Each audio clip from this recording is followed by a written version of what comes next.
출근길 뉴스를 종합해드립니다. 깊이 있는 뉴스 YTN FM 출발 새아침. 신율의 출발 새아침 3부 순서 시작합니다. 이제 실내에 있다가 밖에 나가면 좀 후끈하다는 느낌 들게 되는 그런 날씨죠. 이제 몇 달간 더욱 이런 느낌을 갖게 될 날들만 남아있을 텐데요. 더위에 약하신 분들 미리미리 보양식 챙겨 드시는 지혜가 필요할 것 같습니다. 보양식은 우리나라에만 있는 것은 아니지만 각 나라마다 보양식으로 여겨지는 음식이 조금씩 다르죠. 이런 걸 보면 더위 역시 추위 못지않게 우리들의 건강을 걱정스럽게 만드는 존재인 것 같습니다.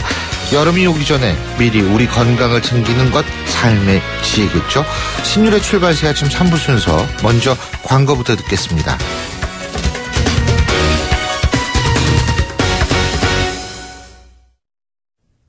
YTN 라디오 신율의 출발 새아침.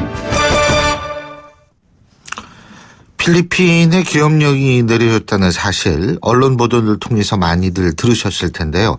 23일이었었죠. IS 추종 반군인 마우테가 민다나오 섬의 마라위시를 점거하면서 두테르테 대통령이 전면전을 선포한 겁니다.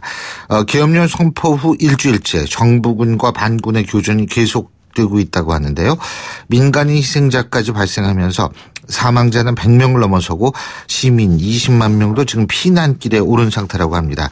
현지 교민들 피해는 없는지 필리핀 현지 연결해서 자세한 얘기 들어보겠습니다. 교민보호단체죠. 필리핀 112의 이동활 대표 전화 연결하겠습니다. 안녕하십니까, 대표님? 네, 안녕하십니까? 예, 지금 마닐라에 계시죠? 예, 지금 마닐라에 있습니다. 예, 오래 사셨어요? 네, 저는 20년 정도 필리핀 살았습니다. 아, 20년 정도요. 그러면은 현지 분위기, 계엄령 떨어지고 이게 과거 20년 동안은 없었던 일 아닙니까? 20년 살면서 필리핀 쪽에서 군이 필리핀에 이렇게 문제되는 일에 참여하고 같이 이렇게 필리핀의 시위를 점거하고 하는 경우는 있었습니다. 예. 그렇지만 이렇게 계엄령까지 이렇게 내려지는 경우는 이번이 처음입니다. 제가 살는 동안에서는. 지금 현지 상황은 어떻습니까? 지금 필리핀의 계엄령이 내린 상태, 민다나오 섬에 계엄령이 내린 상태라서 민다나오 쪽에 필리핀 군 자체가 지금 그쪽에 전반적인 TV 방송이고 이런 쪽에서는 계속 교전하는 모습이 방송이 되고 있습니다.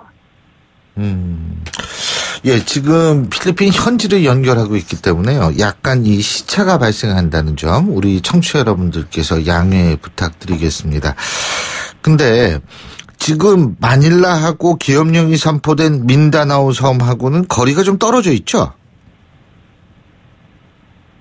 800km 정도 떨어져 있는데 비행기로는 2시간 정도 걸리고 상당히 일반 배편으로는 2박 3일 걸립니다. 예. 상당히 먼 거리입니다. 근데 민다나오 섬에 우리 교민들이 많이 삽니까? 한 2,300명 정도, 다바오시에만 2,300명 정도 살고, 예. 지금 교전이 일어난 지역하고는 다바오하고 민다나오 내에 그 지역하고는 차로 16시간 정도 거리가 떨어져 있기 때문에, 또 우리 교민들이 살고 있는 지역하고는 또 거리가 상당히 있다고 보시면 됩니다. 예, 그렇군요. 그러면 아직까지 우리 교민들의 피해가 없겠네요, 다행스럽게. 네, 아직까지는 그런 소식이 들리지 않습니다. 교민들 자체도 시험은 외부 민다나오 지역에 있는 교민분들도 외부 출입을 좀 자제하고 계시고 다바오 계신 교민들도 크게 위험하다는 거는 잘 못 느낀답니다. 왜냐하면은 좀 경비가 좀 삼엄해지고 또 밖에 나갈 때는 또 그 지역의 아이디를 신분증을 가지고 다니라 이 정도 외에는 크게 동요되고 이런 부분은 없는 것 같습니다. 예. 근데 이 민다나오 섬이 원래 이슬람 교도들이 많이 살았어요? 민다나오 성 자체가 무슬림들이 예전부터 그 지역에 모여갖고 한 400만 정도가 그 지역에서 모여 살고 있습니다. 그리고 민다나오 쪽은 무슬림 쪽이 자체 독립을 요구하기 때문에 그래서 자체로 독립해서 자체 필리핀 내에서도 독립을 해서 나라를 만들 정도로 세력이 아주 강한 그런 지역입니다. 대부분의 필리핀에 사는 모슬림들이 민다나오 지역을 근거로 해서 오랫동안 1970년대 이전부터 그 지역에 모여 살았습니다. 두테르테 대통령도 여기 출신이죠. 이 민다나오 섬이요. 네, 그렇습니다. 그렇죠. 근데요, 이 두테르테 대통령이 앞으로 마닐라가 포함되는 북부 지역에도 계엄령을 확대할 수 있다. 이런 발언을 했다고 하더라고요. 두테르테 대통령 자체가 민다나오의 다바오시에 20년 이상 시장으로 집권을 했고, 그러다 보니까 다바오 지역에는 경제적으로 발전이 하나도 안 돼 있습니다. 이레바 지역이나 마찬가지입니다. 건물도 3층 이상 되는 건물도 없고, 예. 그러다 보니까 그 지역 자체가 성주처럼 그 지역에서 이렇게 군림을 해왔기 때문에 다른 외부 지역하고 관계도 많이 되어 있습니다. 그러다 보니까 지금 두테르테 대통령이 하는 행보 자체가 그 지역에서 했던 행보를 필리핀 전역에 같이 이렇게 만들어가는 자체이기 때문에 그 지역에서 범죄가 없는 도시를 만들겠다 했지만 그만큼 범죄가 없는 만큼 되게 낙후되어 있었습니다. 다바오가. 예. 근데 그걸 전체적으로 지금 필리핀하고 같이 필리핀에서 그런 다바오에서 했던 조그만 시에서 하는 행동을 필리핀 전체에 하다 보니까 지금 문제점도 많이 있는 걸로 알고 있습니다. 지금 필리핀 쪽에서도 거면 지역이나 다바오 지역에서 실행하던 거면 지역, 거면을 못하던 지역을 거면하면 안 되고 뭐 하면 안 되고 하는 걸 조그만 시에서 하던 걸 필리핀 전체에서 지금 하고 있는 거고, 계엄령 자체도 필리핀 자체에서는 다바오시들은 데스크 포트라 해갖고 내부 군인 자체에서 다바오 내 자체 군인들을 형성을 해갖고 자체 이 규율을 만들었습니다. 그 자체를 지금 필리핀 전체에 같이 만들어갖고 하는 것 자체가 계엄령 자체도 이 조그만 시에서 하던 자체를 필리핀 전체로 만들어가는 것 자체이기 때문에 좀 불안한 부분이 있습니다. 대통령 자체가 조금 정치적인 그러니까 장기 집권을 생각할 수도 있다 이 말씀이에요? 그렇습니다. 예, 그런 얘기도 많이 나는데 정권 초기부터 계엄령을 내리는 것 자체가 전국적으로 확산될 가능성도 있다고 봅니다. 이게 두테르테 대통령이 대법원과 의회는 여기에 없다 뭐 이런 발언까지 했다고 하니까 지금 더욱더 그런 의혹들이 불거지는 것 아니냐 이런 생각을 하거든요. 두테르테 대통령 자체가 시장할 때부터 쇼민집이 좀 강한 사람이었습니다. 마약이라든가 뭐 다른 쪽 이렇게 범죄에 연루되어 있는 선장에 직접 가서 사진 찍고 또 거기에서 무차별 자기 나름대로의 개인적인 주장을 내세우고 그 소명심이 강한 사람이다 보니까 이번 일 자체도 두테르테 대통령 개인적인 그런 취향이 지금까지 이렇게 점점 커져가는 이런 계엄령까지 점점 커져나가는 것입니다. 개인적인 취향에 따라서 필리핀이 지금 들쑥날쑥하는 것 같습니다. 근데 또 한 가지는 뭐냐면 그 두테르테 대통령이 이 성폭행을 용인한 듯한 발언을 했다 이런 보도도 나왔거든요. 두테르테 대통령이 되기 전부터 이 실언을 하고 또 망언을 하는 것 자체가 필리핀 현지 언론에 많이 이슈가 되었지 않습니까? 이번에도 뭐 여성들을 뭐 3명까지 강간하는 것을 자기가 이렇게 묵인해주겠다 하는 것처럼 이 허풍과 가정 발언이 지금 뭐 대통령께서는 허풍처럼 가정한 발언이다 뭐 수습하기에 지금 급급하고 있습니다.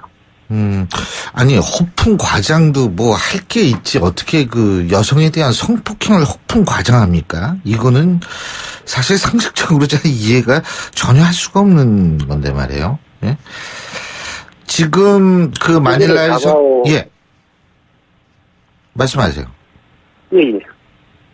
예전에도 뭐 외국인 선교사, 여성 선교사가 이렇게 강간당해갖고 하고 난 뒤에 이렇게 사망을 이렇게 자기가 먼저 그 선교사가 이뻤으니까 자기가 먼저 그 강간을 했어야 되는데 이런 발언을 해갖고 또 무리를 일으키는 것도 있지 않습니까?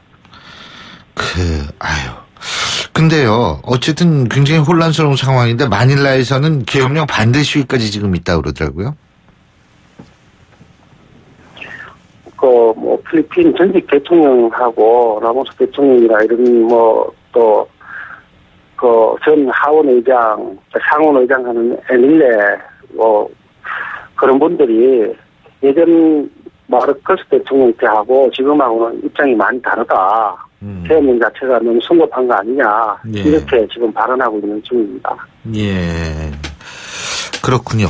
자, 근데 이제 우리나라 사람들이 이제 보라카이나 세부로 여행도 많이 가잖아요. 그죠? 근데, 이게 당분간 자제하는 게 좋겠죠? 지금 보라카이는 세부는 여행 자제 이렇게 돼 있는데, 지금 아직까지는 관광객 들어오시라고 하는 데는 크게 무리수는 없는 것입니다. 왜냐하면 철저하게 다바오나 민다나오 그 지역에 지금 철저하게 외부 테러범들이 외부로 이렇게 나가는 것 자체를 지금 방어를 강하게 하고 있습니다. 외부로 밖에 못 나가도록. 그러니까 크게 위험하고 이건 아직까지는 위험하고 이런 건 없는 것 같습니다. 예. 그 필리핀 사람들은 IS 위협에 대해서 어떻게 생각하고 있습니까? 지금 IS 쪽에 사람들이 들어와 있는 거는 사실은 없습니다. IS 깃발도 이렇게 휘날리고 있는 거 그쪽 지역에서는 그런데 이게 어느 정도 보여지기 위한 것은 아닌가 싶은 생각도 들고 있습니다. 정권을 계속 유지하기 위한 그런 쇼맨심이 있지 않겠나 싶습니다. 조금 과장된 측면이니까. 예, 그런 것도 있는 것 같습니다. 현재 계신 분들, 필리핀 분들이나 이런 분들도 크게 위험한 것 같지 않다 이런 얘기를 하시는데 필리핀 현지 언론에서는 그런 걸 좀 부각시켜갖고 방송을 하는 것 같습니다. 예, 그렇군요.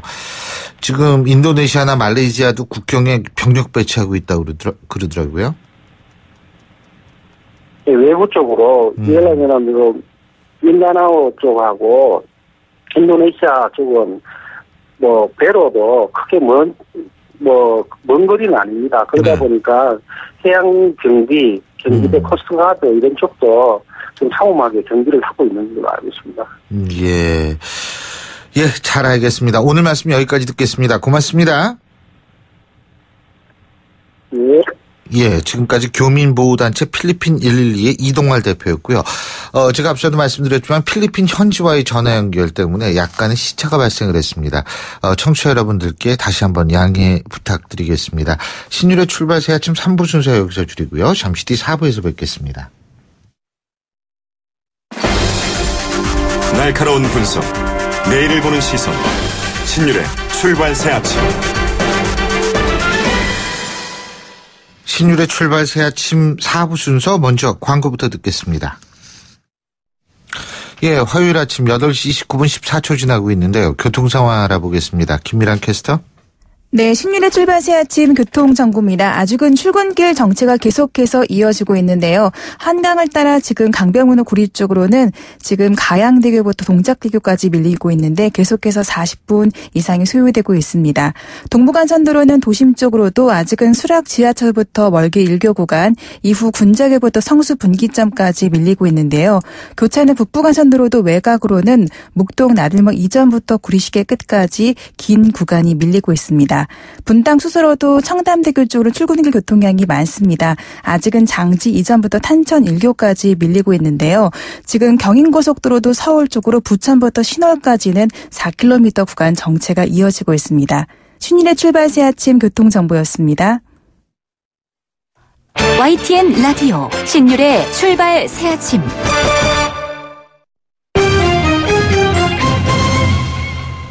예, 경제 뉴스 알아보겠습니다. 한국경제신문의 정인설 기자 스튜디오에 직접 나와 있습니다. 어서 오십시오. 안녕하세요. 에어비앤비 이거 이제 그게 일반 집 빌려주는 거 아니에요? 맞습니다. 숙박 예. 공유 서비스라고 하죠. 네. 아, 숙박 공유 서비스. 네. 야, 그 한마디면 될 거. 일반 집 빌려주는 아니, 거. 풀어서 사람들에게 직접 풀어서 쉽게 풀어 설명하자고 그러시더라고요. 예.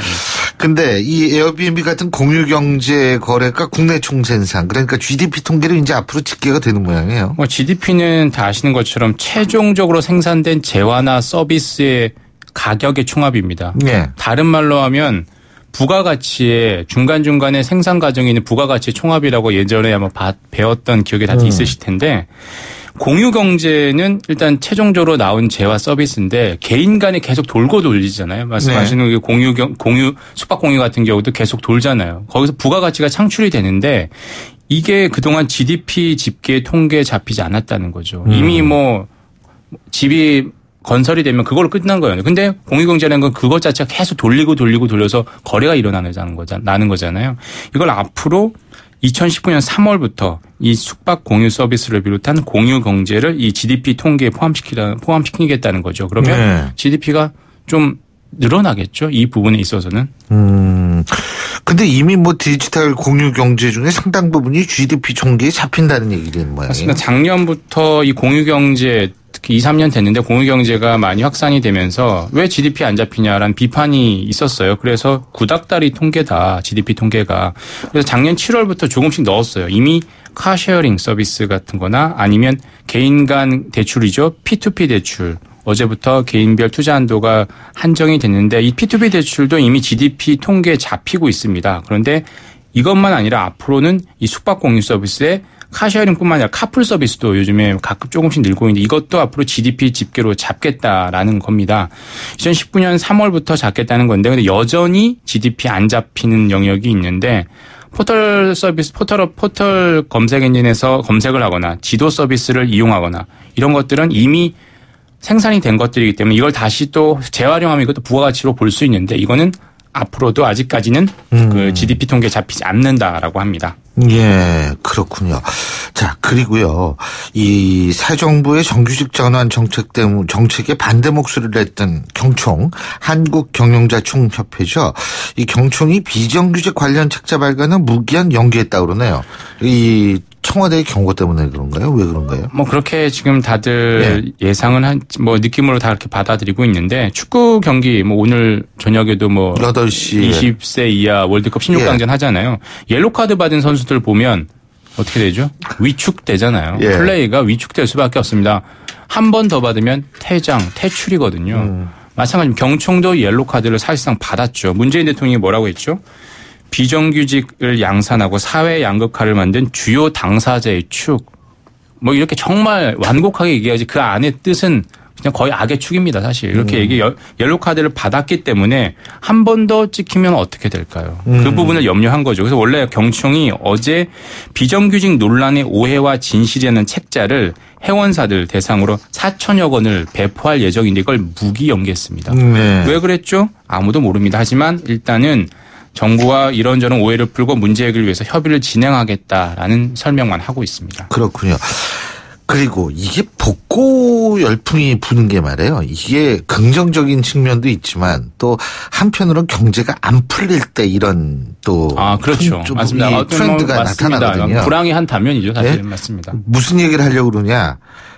막대 핫도그 이거 저는 원래 좋아하는데 이 저도 막대 좋아합니다. 핫도그가 다시 인기를 끌고 있다고 그러네요. 사실 지금 거의 지금 국민 간식이 되고 있는 것 같아요. 네. 이 최근에까지 대왕 카스테라가 인기였잖아요. 근데 그게 하나 기름 논란 때문에 확 사그라들고 그 자리를 지금 막대 핫도그가 차지하고 있는 것 아니냐라는 건데 1년 새 문을 연 수제 쌀 핫도그 프랜차이즈 가맹점만 1,000곳이 넘습니다. 아이고 1,000곳이. 맞습니다. 전국적으로 1,000곳이 넘고요. 최근 1년간 새로 나온 수제 핫도그 프랜차이즈 브랜드만 10개가 넘습니다. 요즘 돌려보면 다 핫도그예요. 새로 생긴 간판 보면. 그리고 일반 분식점에서도 핫도그 팝니다라는 그 플랜카드를 붙이고 있어요. 그만큼 막대 핫도그가 인기고 이게 많은 사람들이 찾고 있으니까 당연히 핫도그를 만들어도 새로 내도 핫도그 되게 메뉴도 되게 많아졌습니다. 뭐 치즈 핫도그, 햄버거 거의 수준으로 지금 올라가고 있어요. 그게 국민 간식이 될 거냐를 한번 봐야 되는 거죠. 근데 이렇게 핫도그가 인기인 이유가 뭘까요? 핫도그가 딴 것도 아니라. 상당히 애정을 담아서 발음하시네요. 핫도그. 예. 예, 상당히 핫도그. 좋아하신다는 게 느껴지는데. 예, 핫도그 확 느껴져요. 많은 사람들이 좋아하잖아요. 어른들 할 거, 저도 애들이 야, 뭐 사달라고 하면 핫도그를 사줍니다. 왜냐면 싸기 때문이죠. 1,000원, 1,500원 정도면 다 살 수 있거든요. 물론 더 비싼 고가 핫도그도 있지만 보통 1,000원, 1,500원 수준이 가장 일반적인 메뉴고요.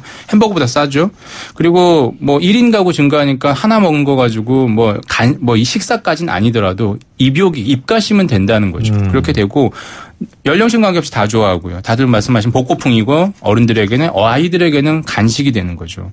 그래서 프랜차이즈가 지금 급속도로 늘고 이제 다만 이 짧은 기간 내에 프랜차이즈 확 늘어서 여기에 또 가맹점나 해봐, 창업 한번 해봐라는 거는 좀 이제 위치와 임대료와 인건비를 잘 고려해서 결정을 해야 되겠죠. 그렇군요. 자, 그리고요. 요새 이것도 참 저는 좀 이게 원래 전체 인구에 비해서 지금 집값이 주택이 과잉공급이라고 그러는데 부동산 시장이 화랑해요. 예? 10년 전으로 딱 돌아간 느낌이죠. 물가 올라가고 주식 올라가고 그걸 물가 올라가는 것에 대체해서 집값으로 보상해 주는 것 아니냐 이런 얘기가 시중에 돌고 있는데 사실상 지금 주택 시장이 상당히 뜨겁습니다. 분양 주택 뭐 다 뜨겁죠 요즘에. 정권 초여서 그런데 국토교통부 집계에서도 미분양 주택 집계 보면 딱 나오거든요. 3개월 연속 계속 미분양 주택이 늘었어요. 1월, 2월, 3월 올 들어서. 그런데 4월을 보니까 전체 미분양 주택 수가 한 달 전보다 2.2% 줄었습니다. 3개월 만에 감소세로 돌아선 거고요.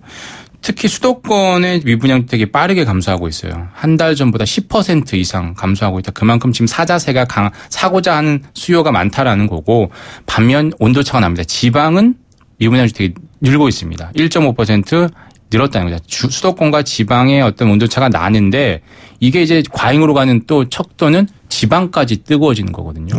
그건 앞으로 매달 한번 지켜봐야 되는 거죠. 그렇군요. 이게 그러니까 공급과 이게 시장에 이렇게 자연스러운 현상에서 오르는 건지 아니면 이게 또 그냥 투기세가 있는 건지 이건 좀 더 지켜봐야 되는데 어쨌든 참 저도 이게 좀 놀랍더라고요.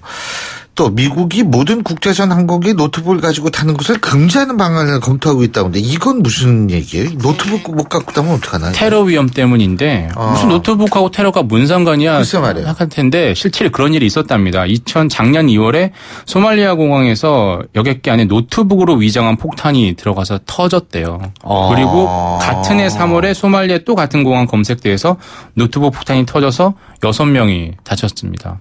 아주 예전 도시락 폭탄인데 지금 노트북 폭탄이라는 건데 왜 노트북은 검색대를 잘 통과할 수 있거든요. 그 점을 노렸다는 건데 그래서 이제 미국이 도널드 트럼프가 테러 방지책을 계속 하고 있잖아요. 테러와의 전쟁을 선포한 상황이니까 노트북 타고 못 타라고 한 거죠. 그러면 따로 이제 짐으로 붙여야 되는 건데 정말 불편하잖아요. 교수님도 노트북 들고 타시잖아요. 그럼요. 저도 기자니까 항상 출장 갈 때 노트북을 들고 노트북 가거든요. 못 갖고 다니게 하면 그거 어떻게 해요? 그러니까 뭐 폭탄 없다라는 거 스스로 입증을 해야 되는데 머리로 막 노트북 때려보고 막 이래야 되나? 그럴 수도 없는 거죠. 진짜. 근데 아니 모든 공항에 모든 국제선 여객기 한다는 건 사실상 어떻게 보면 오버인데 영국도 일부 중동 편에서 나오는 일부 여객기 안에서만 노트북을 금지를 하고 이제 미국은 다 하겠다는 건데 사실 그럴 수 있을까요? 지금 탄핵 위기에 있는 트럼프 대통령이 이것까지 할까요? 앞으로 지켜봐야 될 것 같습니다. 아니, 그리고 이게 사실은 그 비즈니스 때문에 다니는 사람들 같은 경우에는 노트북이라는 게 상당히 중요하고 그 열 몇 시간 타고 가는데 거기서 그냥 뭘 하란 얘기예요? 영화나 보고 영화 보는 거죠. 이제 태블릿 PC도 반입이 금지된다는 거예요. 태블릿 PC도 맞습니다. 그러니까 일단 짐으로 붙이라는 거죠. 이게 잘못하면 휴대전화도 붙이라 그러는 거 아니에요? 지금 휴대전화도 터질 수 있다라고 해서 뭐 금지할 수 있다는 얘기가 나오는데 일단 검토 중이니까요. 지켜봐야 될 것 같습니다. 예, 오늘 말씀 잘 들었습니다. 고맙습니다. 감사합니다. 지금까지 한국경제신문의 정인설 기자였습니다.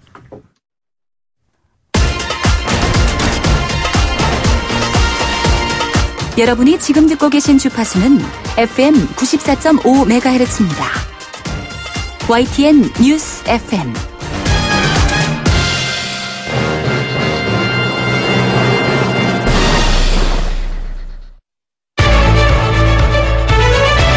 민심은 천심이다. 생생한 여론을 통해 우리 사회를 진단합니다. 이것이 여론이다.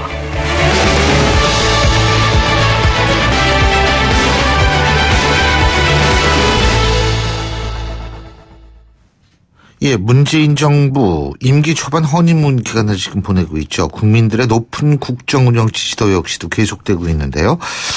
그런데 인사청문회 국면에 접어들면서 조금 변화가 있을지 또 집권 여당인 더불어민주당과 야당들 지지율 변화가 어떤지 좀 알아보겠습니다. 여론조사 전문기관이죠.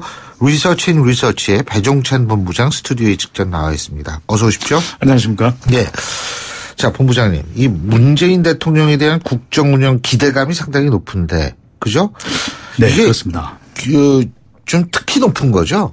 네, 특별히 더 높아 보이는데요. 네. 이 허니문, 대통령의 임기 초반에 이 국정운영에 아주 호의적인 분위기를 이 허니, 꿀입니다, 꿀. 네, 좋은 그런 분위기를 이야기하고 있는데 파격 소통 행보와 이 전격적인 업무 지시로 국민 기대감을 높였고 민주당 지지율도 동반 상승하는 그런 글쎄요. 효과를 보여주고 네. 있습니다. 이 한국갤럽이 자체 조사로 지난 23일부터 25일까지 실시하고 26일 발표한 조사 전국 1,003명 휴대전화 RDD 조사 표본오차 95% 신뢰 수준 플러스 마이너스 3.1%포인트 성연령 지역 가중치가 적용되었고요. 응답률은 23%. 자세한 사항은 중앙선거론조사 심의위원회 홈페이지에서 확인 가능합니다. 이 문재인 대통령 지지율이라기보다는 앞으로 5년에 대한 국정운영 기대감인데요. 이 잘할 것이라는 긍정평가가 88%로 90%에 육박하고 있습니다. 잘못할 것이라는 부정평가는 이 6%에 그쳤는데요. 이 역대 대통령의 임기 초반과 비교하더라도 특별히 높은 상황입니다. 그래서 최근 경향은 오히려 허니문 기간이 짧아지는 추세인데도 불구하고 문 대통령 지지율 왜 높을까? 네. 심층 분석을 해봤습니다. 예. 직전 대통령과 상대적으로 비교가 된다라고 하는 점. 대비 효과. 인수위 없는 당선 효과의 지속. 그리고 이 견제 세력인 보수 진영이 무기력한 상황. 이것을 통해서 이 문재인 대통령 지지율 고공행진을 하고 있습니다. 그렇죠. 지금 무기력한 상황 뭐 이런 말씀 하셨는데 이 높은 국정운영 기대감에도 불구하고 지금 상당히 여러 가지 또 사회 각 분야의 이익단체들의 민원도 쏟아지고 있는 것 같아요. 그리고 총리 후보자를 포함한 인사에서도 지금 조금 인준의 난항, 어려움을 겪고 있고요. 그죠? 네. 예. 인사가 만사 이야기가 되는데요. 이 문 대통령에 대한 기대감은 높지만 인사 논란이 지속될 경우 이 점차적으로 지지율에 또 부담이 된다라고 하는 지적도 뒤따르고 있습니다. 이 총리 후보자를 비롯해서 외교장관 후보자, 심지어 공정거래위원장까지 인사 5대 배제 원칙 중에 하나인 위장 전입 문제가 발생을 했는데요. 이 도덕적 기대감이 높은 대통령과 정부인 만큼 과거 행적에 문제가 많은 인사에 잇따른 등장은 또 부정적 요인이 될 수밖에 없는데요. 이 특히 첫 조각이 예상보다 길어지게 되고 청문회에서의 공방이 길어지게 되면 이 중도층과 영남권을 중심으로 대통령 지지율에 변화가 올 것으로도 전망이 되는데 대체적인 지지율 변화의 1차 관문은 청문회가 끝난 직후 또는 역대 이제 정부를 봤을 때 그렇습니다. 6월 말 한미 정상회담 워싱턴 변수가 있을 거로 보여집니다. 근데 참 우리 본부장님 그 조사 기여 말씀 안 하셨죠? 말씀드렸습니다. 말씀했나요? 네네. 예, 이거 아주 현란하게 말씀드려가지고. 제가 아마 들은 듯 너무 현란해가지고 하셨을 텐데. 제가 약간 너무 현란해 정신이 잃었었나 봐요. 버스와 택시에 타신 분들은 자연스럽게 녹아 들어갔었습니다. 네. 맞아요. 자, 그런데 이 정당 지지율 보면 말이에요. 뭐 집권 여당이죠. 더불어민주당은 압도적 1위인데 네. 자유한국당 제1야당인 자유한국당과 바른정당 국민의당 이쪽은 너무 차이가 나요. 이게 10% 미만이잖아요. 네, 이럴 때 압도적이라는 표현을 쓸 수가 진짜 있고요. 압도적이죠. 이럴 때 차이가 나도 너무 차이가 난다라는 표현을 분석 결과를 말씀드릴 수밖에 없는데요. 예. 어느 정당을 가장 지지하는지 물어봤습니다. 더불어민주당이 절반이 넘는 51%로 압도적 우위를 보였는데요. 이 같은 조사 기간 갤럽의 조사에서 민주당이 50%를 돌파한 것은 처음입니다. 처음이죠. 네. 1년여 전과 비교를 하면은 격세지감 지지율이 2배 이상이나 상승을 했습니다. 20%대였었죠. 그렇습니다. 예. 이 나머지 정당은 10% 미만인데요. 자유한국당 8%, 예. 국민의당 7%, 바른정당 6%, 정의당 6%로 나왔는데 이 보수 정당의 혁신적인 지도체제 변화와 대대적인 정계 개편 등의 변수가 없기 때문이기도 한데요. 그렇기 때문에 당분간 이 민주당의 독주는 계속될 것으로 예상이 됩니다. 아니 근데 차이가 너무나지 한쪽은 51%, 한쪽은 8%, 6%. 뭐 이게 솔직히 오차범위 내에 다 고만고만하다는 얘기 아니에요. 예, 네? 설마 앞자리를 소개 안 한 것 아니냐? 글쎄, 두 자리 지지율인데. 뭐 하나 빠뜨린 거 아니냐? 한 자릿수가 많습니다. 네. 근데 이렇게 자유한국당 지지율이 추가적으로 상승되지 않는 가장 큰 이유 뭐를 꼽으시겠어요? 네, 정량적으로 그리고 정성적으로 분석을 해보았는데요. 국정농단 사태에 대한 이 자유한국당의 정치적 입장 정리가 되지 않았던 부분 그리고 혁신적인 지도체제의 변신이 없기 때문에 이 보수층마저도 외면한 결과로 보여지는데요. 이 자유한국당의 전신인 새누리당의 텃밭하면 대구, 영북, 부산, 울산, 경남, 영남권을 이야기하지 않습니까? 이 지역에서 민주당이 압도적 1위입니다. 이 자유한국당의 세대 기반이라고 하면 60대 이상인데요. 60대 이상에서도 민주당이 1위입니다. 그러니까 자유한국당의 경우는 이 지역과 세대 기반이 붕괴된 상태인데요. 특히 안정희구 성향이 강하기 때문에 이 그동안 보수 정당의 기반이 되었던 것이 가정주부청이거든요. 여기서도 심각할 정도로 자유한국당은 외면당하고 있습니다. 이 보수청에서도 자유한국당은 27%로 민주당이 23%와 거의 차이가 없어 이 보수 결집이 중요한 것이 아니라 지금부터는 새 학대가 가제가 될 걸로 보여집니다. 원래 가정주부층들이 자유한국당 보수 정당의 지지 기반이었군요. 그렇습니다. 대체적으로 가족들을 또 생각하고 큰 변화보다는 이 지속적인 안정감을 강조하는 가정주부층들의 성향도 반영된 걸로 보여집니다. 국민의당은 새 원내대표로 김동철 의원이 이제 선출이 됐는데 어떻게 국민의당의 지지율 좀 변화가 있을까요? 네, 앞서 소개해드렸던 대로 아직 한 자릿수 지지율인데요. 6%라고 그러셨죠. 네, 대통령 선거 이후 당의 근본적인 체질 변화가 없느냐라고 하는 진단이 나오고 있습니다. 이 국민의당 과제는 전국 정당화, 중도 정책 정당화에 달려 있는데요. 호남에서 국민의당 지지율 14%로 민주당의 62%에 비하면 이 기울어져도 너무 기울어진 지역 기반 지지율을 보여주고 있습니다. 이 내년 지방선거에서 이 경고등이 매우 강력하게 들어와 있는 것 아니냐라고 하는 또 지적이 잇따르는데요. 혁신적인 변화가 있어야만 반전이 가능해 보입니다. 이 중도층에서도 민주당과 경쟁이 되지 않는 수준이고요. 세대 기반이 만들어지지 않았다라고 하는 점. 거기에 뒤따르는 지역에서의 약한 기반. 문제가 되고 있는데요. 이 호남에 고립된 당의 이미지를 혁신하고 이 젊은 세대를 중심으로 정책 기능을 대폭 강화하는 변신이 그래서 필요해 보입니다. 그렇군요. 자, 바른정당 얘기도 안 할 수 없는데 역시 바른정당 그리고 또 우리나라 국민들이 단어를 아주 영어를 아주 기가 막히게 만들어요. 노룩 패스. 네? 우리 김무성 전 대표가 이제 딱 공항에 들어오면서 가방 휙. 저도 그거 봤는데 대단한 실력이시던데. 근데 네네. 예. 그 바른정당은 어떻게 될까요? 네, 가뜩이나 갈 길이 선거 이후에 급한 바른정당인데요. 이 뜻하지 않게 공항에서의 이슈가 더 점화된 네. 그런 모습을 보여주었습니다. 이 대선 후보로서 유승민 후보가 보여줬던 기대감 또 호감만 남아있을 뿐 이 바른정당의 정체성이 분명하게 전달되지 않는다라는 반응인데요. 이 당의 정체성과 이념적 지향점 그리고 어떤 정책을 이 바른정당이 주도적으로 가져갈지에 대한 이 당내 공감이 필요하다라고 하는 분석입니다. 특히 소속 의원 누군지 또 말씀드리면 또 화제가 될 듯하고요. 이 돌출적이고 비호감적인 행동이 아니었느냐. 노룩 패스. 그동안 그 NBA 미국 농구에서는 엘리웁 슛만 알려져 있었는데 이 노룩 패스가 전 세계적으로 예. 화제가 되고 있습니다. 예. 지역적 기반으로 공을 들여왔던 대구 경북에서 이 바른정당 지지율 12%에 그쳤는데 그래서 전국 정당화의 노력이 필요하다는 것이고요. 20대에서는 바른정당에 대한 선호도가 상대적으로 높은 편이었습니다. 그런 만큼 젊은 정당으로서의 이미지를 갖고 나가야 된다.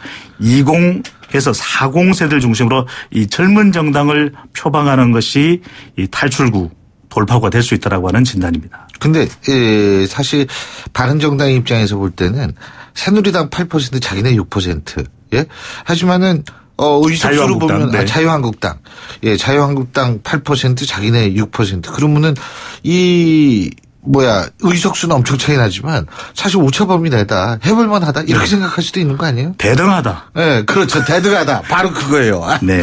예. 자, 얘기를 조금 해외로 돌려보죠.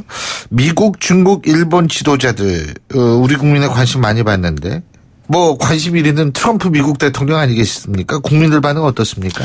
네. 이제 세계로 뻗어가는 출발 새 아침이고요. 예. 원래 이거 LA에서도 다 듣고 이거 세계로 다 뻗고 있어요. 그렇습니다. 예. 25개국. 네. 예.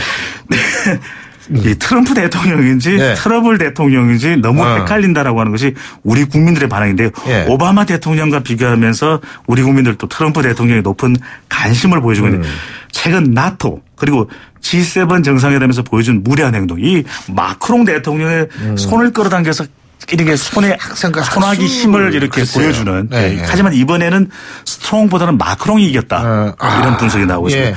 이 트럼프 대통령으로서는 악수를 하려고 했는데 그것이 악수였다. 이런 분석도 나오고 있습니다. 악수였다. 네, 우리 국민들에게 트럼프 대통령에 대해 호감이 가는지 물어봤는데요. 예. 놀라지 마십시오. 예. 호감 9%에 그쳤습니다. 비호감 85%인데요. 이 오바마 전 대통령 2013년 조사에서는 오바마 대통령의 호감도는 71%나 됐습니다. 예. 네. 이 더불어민주당 지지층 그리고 진보층에서 트럼프 대통령에 대한 호감도는 더 낮았는데요. 그래서 6월 말 예정된 한미 정상회담 트럼프 대통령 어떤 모습을 보여줄지 궁금합니다. 궁금합니다. 네. 그 시진핑 중국 주석이나 아베 총리, 푸틴 대통령은 어떻습니까? 네. 시진핑 주석 한때 우리 국민들 좋아했었는데요. 이 호감 간다는 응답 4명 중 1명에 그쳤습니다. 비호감도가 무려 64%. 이유는 아시겠죠? 예. 사드 보복입니다. 그렇죠. 해도 넘어갑니다.